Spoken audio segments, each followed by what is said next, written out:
Assalamualaikum warahmatullahi wabarakatuh. Baik, saya akan memaparkan materi D3 PKKMB Stikes Andini Persada Mamuju. Adapun materi pertama dibawakan oleh Bapak Eka Lenardi selaku Ketua Stikes Andini Persada Mamuju, yaitu membahas tentang teknologi.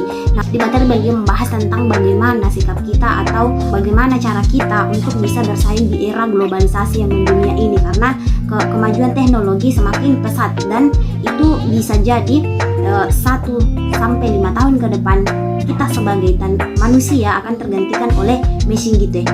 Lalu muncul pertanyaan, bagaimana ketika teknologi itu sudah berkembang, bagaimana cara kita sebagai manusia ini bisa untuk bersaing, apa-apa saja yang harus kita lakukan untuk bisa tetap maju. Lapangan kerja semakin menipis gitu ya. Jadi ternyata walaupun teknologi semakin berkembang dan semakin pesat, ada memang khusus pekerjaan yang tidak bisa digantikan oleh teknologi. Misalnya kedokteran dan perawat. Mengapa?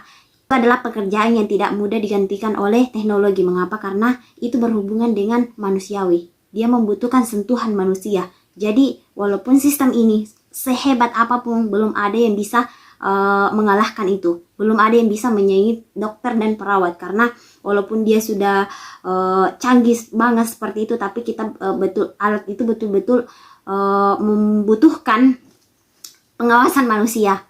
Jadi sesuatu yang gampang banget digantikan oleh teknologi itu misalnya transaksi bank gitu. Pokoknya sesuatu yang bisa dilakukan dengan internet. Jadi buat kalian teman-teman semuanya yang mulai dari sekarang, kita harus mengasah skill kita, basic-basic kita di bidang informatika, karena perkembangan digital semakin meloncat tinggi dan mau tidak mau kita harus beradaptasi dengan itu, karena itu kenyataannya yang akan kita hadapi 5 tahun ke depan. Kayak misal rumah sakit sudah terhubung dengan teknologi, dimana ketika kita mau berobat, kita mau konsultasi, kita tidak perlu ke rumah sakitnya dulu, tapi kita sudah bisa konsultasi di rumah saja dengan menggunakan teknologi dan bisa terhubung dengan dokter yang ada di Amerika, di Australia, maupun dokter-dokter spesialis yang hebat ide. Dengan adanya teknologi memudahkan kita untuk bertemu, berobat, dan menyelesaikan masalah-masalah yang ada di kehidupan kita. Oke? Kemudian saya mau bahas tentang materi kedua, yaitu dibawakan oleh Ibu Lilis. Materinya itu menyangkut tentang farmasi. Jadi materinya itu membahas tentang mengapa kita harus memilih farmasi. Apa sih itu farmasi? Jadi di farmasi kita akan belajar mengenai struktur senyawa obat dan pengelolaannya menjadi sebuah obat.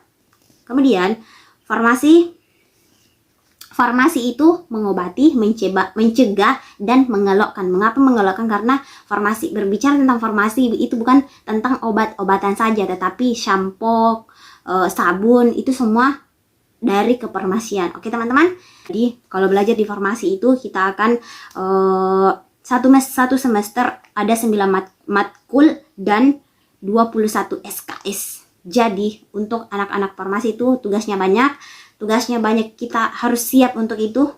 Mau tidak mau harus terima nasibnya, karena kenapa berani mendaftar di farmasi.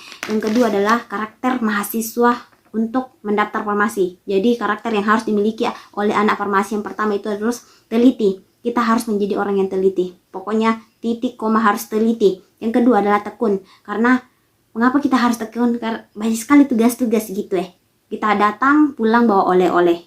Jadi kuliahnya 24 jam. Kemudian kita harus detail, observan, terstruktur, dan senang menganalisa. Karena kembali lagi farmasi itu tentang penelitian. Terus senang melakukan riset dan senang memecahkan masalah. Nah, kalau berbicara tentang masalah tidak ada selesainya. Jadi kita harus pandai-pandai menyelesaikan masalah. Oke? Kemudian materi ketiga itu dibawakan oleh Ibu Wita. Nah, dia itu materinya membahas tentang kemahasiswaan.